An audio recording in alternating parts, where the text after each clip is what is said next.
Welcome to the Brief on Grief. I am your host, Walter Sanderson, and I am so glad that you decided to join us for another episode. On today, I want to talk to somebody about the grief that we deal with the special days on the calendar and the grief we deal with during the holidays. There is a song by a gentleman named John Denver.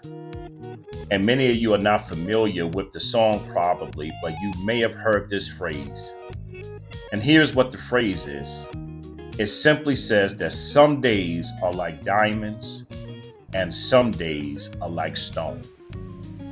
In other words, the meaning is simply this, that life sometimes we will have good days and bad days. And I need you to know that that is the norm of a mixture of both of those. That is the norm for somebody, that you have some good days and bad days. And while it's normal, I also want you to know it is true when talking about my grief. When you and I grieve and mourn the losses in our life, some days are more difficult than others, especially in the beginning. That moment in that time when we feel like we are just numb, and you feel like there may be some strength, and then you find out that it really was not. And I'm here to tell somebody on this episode that if I had to describe grief, it would be like when you're a kid and you go to the playground. Some people run to the swings and some people run to the slide. But for me, grief is like a seesaw. That one day I can feel like I'm doing okay, and then the next day, I feel really down and my sorrow seems to take over. And on this episode, on the Brief on Grief, I want to talk about those days as the expression talks about. I want to talk about not the days so much that are like diamonds, but those days when I feel like stone.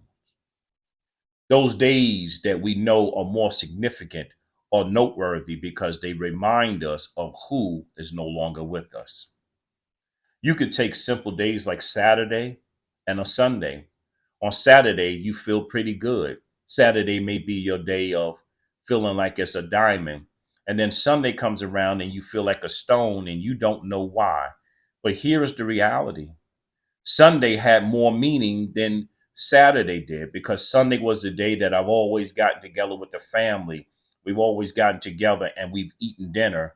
And so it feels like that because it is hard and to cope with that particular day. But then there's also the holidays. It's the birthdays of the person I lost. It's my birthday. It's the anniversaries that can be difficult because they always remind us of how we used to celebrate with that loved one, but they are no longer here to celebrate with us. For somebody, Christmas is difficult. Mother's Day is difficult. Father's Day is difficult. Thanksgiving is another big one. And in those specific days on the calendar, then there's a specific times of the year where you know you would have had a family reunion. And this list is not an exhaustive one, but it is one to let you know that there are many days. And these days bring on strong feelings. And the reason it is difficult to cope with them is because they bring on something called grief attacks. Grief attacks might explain your depression and your feelings during these days. I want you to think about a person who has lost a spouse. They deal with what is commonly known as anniversary depression. And someone today has been here. Somebody knows what it's like to struggle during these days. And your question today is, why does this happen and how can I try to stop it? This anniversary depression is a yearly recurring thing for me. And I just need to kind of understand more about it and how I can prevent it. But before I even share that, I want to let you know why it is so difficult and normal at the same time. Because not only are the holidays emotional for many of us. But all of these special days we go through, they bring on the memories of how things used to be. And they bring on the reminder that they will no longer be that way. Growing up as a young man and even as a child, we used to have so many family gatherings. We used to have house parties.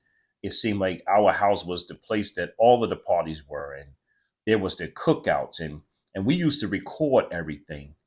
And we used to record everything on VHS. And I know some young person may see this and they may go, "What is a VHS?" But my dad had all of the VHS tapes. He had them all converted to the disc, to CDs. And so we able to occasionally watch them. And so not only do we have the memories in our minds and those memories in our hearts, we have the physical evidence as well. And I need you to know that sometimes, even in those moments, you've got to be mindful of the sadness that it may bring on. I want to be honest with you. My mom and dad are both from large families. My dad was born into a family of 13 and his parents, and then it was his three brothers, and he has seven sisters. And then my mom is from a family of 12, and there's her parents, and she had seven brothers and two sisters. And when we watch these videos, it is difficult to cope with at times because these are all the special holidays that we would have gotten together. And for my mom, it could bring on a much greater sense of grief because all of her siblings and her parents are deceased, and she is the only one still living. That in itself brings on a sadness that many people cannot imagine or even think about. I only have one sibling, and I can't imagine what it would be like to live life without my sister. And when people aren't with us, sometimes the thoughts creep up on us on those special days like, I did have siblings, right? Um, it just seemed like the other day that everybody was here. And for someone, these days are a lot to deal with because, and these are the things that nobody ever shared with me. It's difficult because you feel lonely, you feel isolated, and not by choice.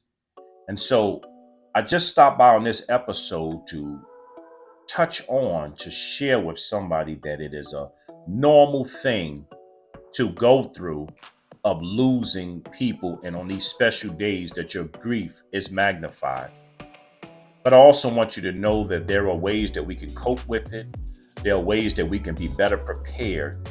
And on our next episode, I'm going to share some of those thoughts, some of those ways that we can be prepared to help us handle those special days, to help us handle the birthdays, to help us handle the anniversaries, to help us handle Christmas without the loved one, to help us handle Thanksgiving, the Thanksgiving table having many empty seats. And I wish that somebody would have been there to help me, but I'm thankful to have this platform to share with you on the Brief on Grief of how to handle and understand them. So thank you for tuning in for this episode on the Brief on Grief. And as always, if you know anybody that may be in need of this message, please share it with them and subscribe to my YouTube channel and subscribe to my podcast on Spotify and iHeart. And as always, we always know somebody that is grieving, and that somebody might be you. See you next time on the Brief on Grief.